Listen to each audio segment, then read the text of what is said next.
There's a meal that you can cook today that'll make you say this one's a winner on family dinner. I've always thought I was meant for something bigger. People used to call it delusion. Now they call it, well, actually, they still call it delusion, but at least now I'm getting paid.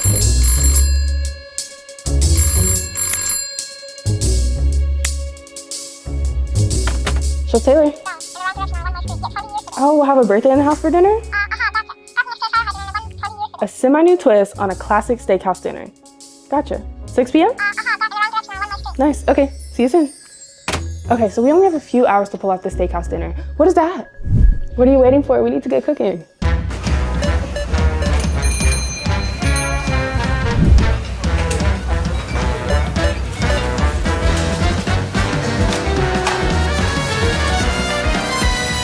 We have our menu and everything ready for our clients. So as you know, they want a semi-twist on the classic steakhouse for a special birthday, who also shares the same birthday as me. So we're gonna have reverse seared cowboy cut ribeye, and I'll dive into what a cowboy cut ribeye is later because you're gonna wanna know.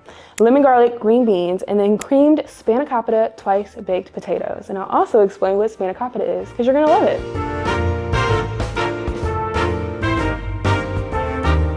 We're gonna make everything how you would to have everything done at the same time. If you want the individual recipes, they're already posted to the site, so go check that out. Starting with our potatoes, I like to use the hack where you microwave it. I think it's fantastic. You really only have to do like 5 to 10 pokes. I don't know, my brain says I gotta do more, so I always do more. Beautiful. These are freshly washed russet potatoes. I think the superior potato for twice baked potatoes. Now this is going in the microwave for 5 minutes. Then we're gonna flip it and start it on 5 minutes more. Awesome. Our potatoes are nice and soft. This is gonna get them so fluffy on the inside and crispy on the outside.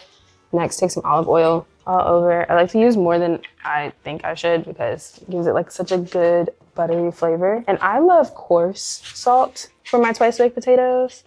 I don't know if I love it because of nostalgia and that's how my mom always made them. And I like to just use my hands to massage it in really, really well. It's gonna be so hot. Be careful, okay? All right, awesome. You wanna use a rack to really help create air underneath the potato. Give it an all around even crisp. Into the oven, we're gonna roast these for about 30 minutes. Tonight we're making a cowboy cut, which is a ribeye. If you've never heard of a cowboy cut, you've probably heard of her sister, the tomahawk steak. They are basically the same thing, depends on who you're going to, the butcher. The cowboy cut is typically a lot cheaper, usually like $30 cheaper because in the stores, the tomahawk is typically Wagyu or some sort of dry age or extreme prime. And it's gonna be like 50 something a pound versus the cowboy cut is still gonna be really nice, especially if you can pick out one that is really nicely marbled with a beautiful color. You want it to look really fresh and red. And the bone has just been cut off. Sometimes it's split, the rib bone is split. But overall, it's basically the same steak, just with the bone cut off. You're saving $30 a pound, and then you're also saving on what you would be buying for the bone. Get the cowboy steak, and you won't be disappointed. You can get more meat for more money. Call it a day, right? And it's still beautiful. The tomahawk really is just the showstopper. You're basically paying for its beauty. For my steaks, I don't like to add any oil on them. I just go straight in with the seasoning. A lot of people will actually also pat their steaks off. I also don't do that because I like to let mine rest with the salt on that I put on first generously, and it brings that moisture to the top, especially when you're reverse searing. I personally don't really find a difference. If you were some sort of beef scholar and you disagree, send me the article so I can read it. Make sure you really generously season it. You want to think that it's too much. Using some coarse kosher salt can give you a beautiful texture when you go to sear. And if you've never heard of a reverse sear, we're gonna roast this in the oven on a low heat as if it were kind of like a chuck roast a little bit. We're not gonna braise or anything. We're just gonna roast it. And when it's to the temp that we like, I like mine medium. We'll discuss that temp later. You pull it, you sear it. Gives you the most beautiful, foolproof steak ever, especially when it's a thicker cut like this. A tomahawk is typically gonna be a little bit thicker though, because some butchers do cut that rib bone. But if you go to Central Market, I genuinely think these are just the tomahawks, not Wagyu with the bone cut off. Taking a wire rack, same thing with the potatoes. I want to allow air to circulate. And next, my prized possession when making steak, my thermometer. You want to make sure it is like really into the thickest part of the steak Beautiful. My thermometer is in Celsius. So I like my steaks medium. If you like your steaks medium, I like mine to get to about 50 degrees Celsius, which is about 122 degrees Fahrenheit, and it will finish up until that 140-ish in the pan. Because we're gonna get a really nice sear on this baby, so you wanna undercook it in the oven. And now while the potatoes roast, we're gonna set this to the side and let the salt extract all of that moisture. Getting into our cream spanakopita. Spanakopita is actually a Greek pie. It's a puff pastry pie that has cream spinach on the inside. So I wanted to take the concept of that and combine it with American cream spinach that we all love at our steakhouse dinners. So starting out, pan, medium heat. Made me think of that sound. Young hoes cook everything on high. I like to start my bacon in a cold pan, so I don't even wait for it to heat up. It's gonna really help render out that fat. Spread it out. It's really ugly chopped because it doesn't matter. The key to the perfect stainless steel not sticking is managing the heat properly. See that? Wow. And that fat is rendering out so beautifully. But we do need to hurry up because our clients will be home very soon. With our bacon nicely charred, set it to the side. Leave that fat in there. Set that aside. In goes onions, garlic. Typically, you don't want to add the garlic in at the same time as the onions as it will burn, but I'm using some dehydrated garlic, which just needs a little bit longer to get hydrated with the onions. Try to scrape the fond off the bottom. The fond is the brown bits. That's where the flavor is. A lot of people will call it the brown bits, but it's technically called the fond. We're really trying to get a scent out of these. Once it smells like, oh my gosh, whatever you're cooking smells so good, that's when you know you're ready to move on. Now, if you've been working with me for a while, you know I preach seasoning in layers. Take the salt, take the pepper, season the aromatics, the alliums, just generous amount of salt and pepper. We're also going to season to taste when we mix it with the potatoes later. Now in goes our spinach. I'm using baby spinach, about 5 ounces. Seems like a lot. We all know how spinach does. It's not really a lot. I like to add in a bit until it's full. Saute it to let it wilt. Beautiful. Now the butter, remaining spinach.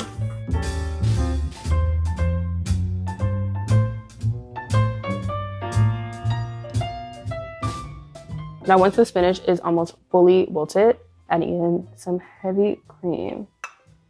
You just want to get this nice and warm. And we'll just let that sit there, and now we'll move everything back over here. Now the last thing that we're going to work on are green beans.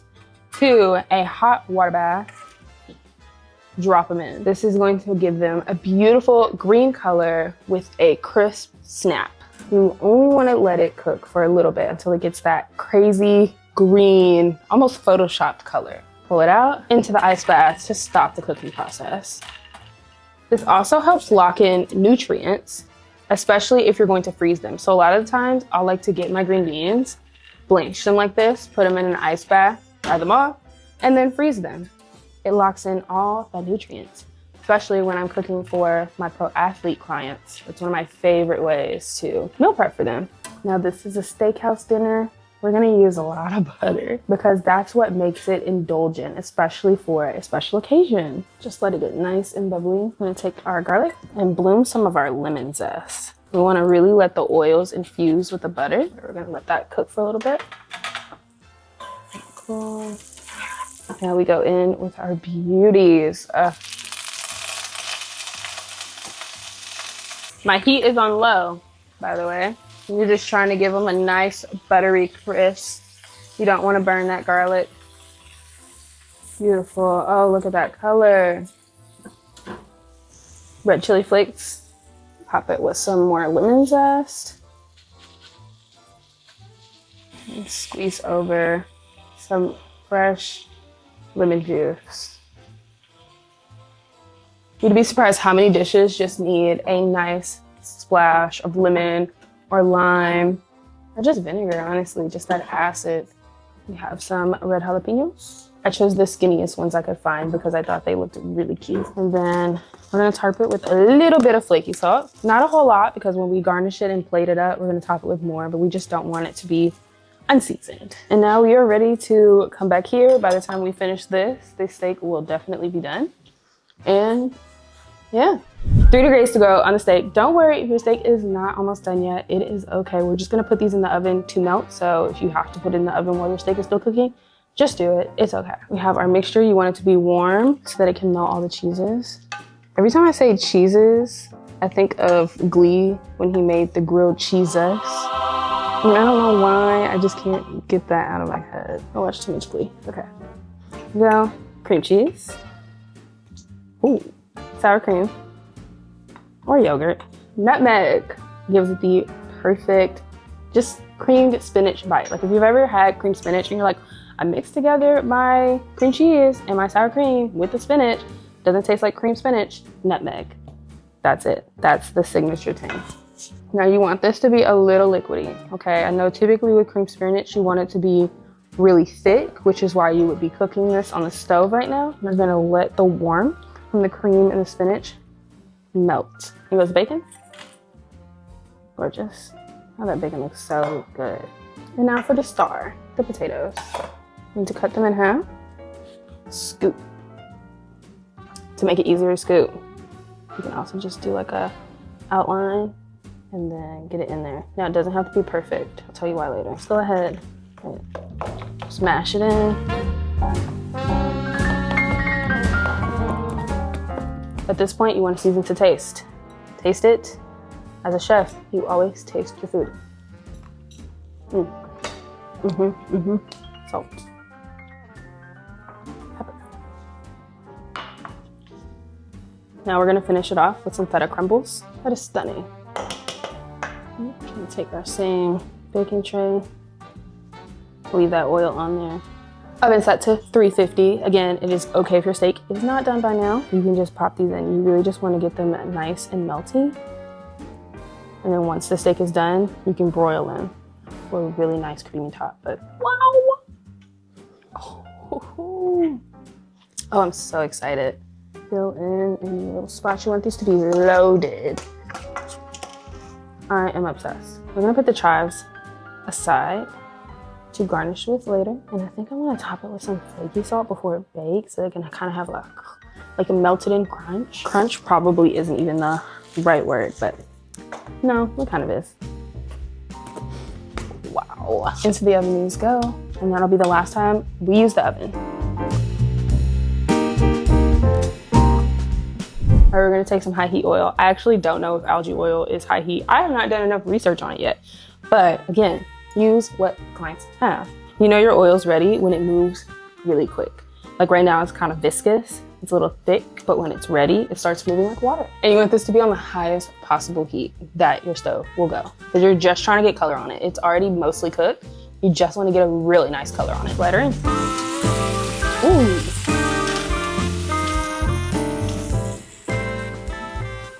Really make sure that surface area is getting hit. It's not the end of the world if it's not though. Oh, wow.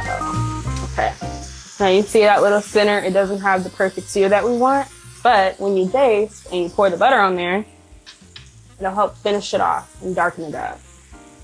So now we'll take our butter, as much butter as you can put in there. I like to use a stick, or if I have one of these that's like partially used, I'll add that in.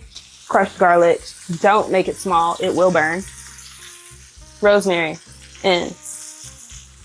Take all your little garlic pieces once they have started to cook really nicely, get a nice brown. Rub the rosemary in the butter, pop it on top as well, and you're gonna baste. You take the butter, you pop it on top. You take the butter, you pop it on top. Those oils infused with the garlic and the rosemary are gonna go on top, and then it's gonna keep bleeding out. Just, it's gonna be amazing. Ooh, wow. But we're not just gonna let this go to waste.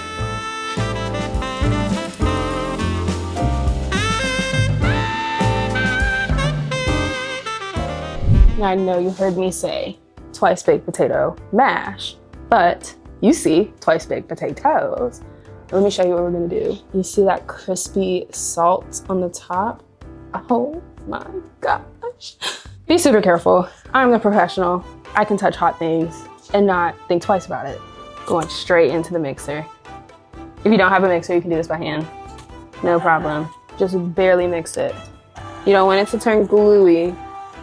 You just want it to be nicely mashed.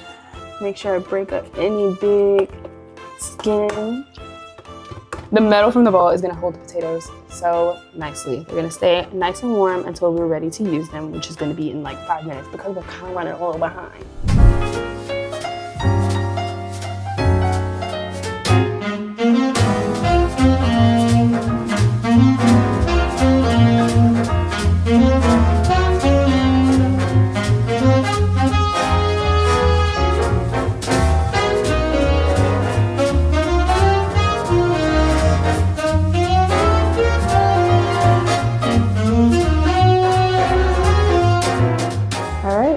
And dinner's ready.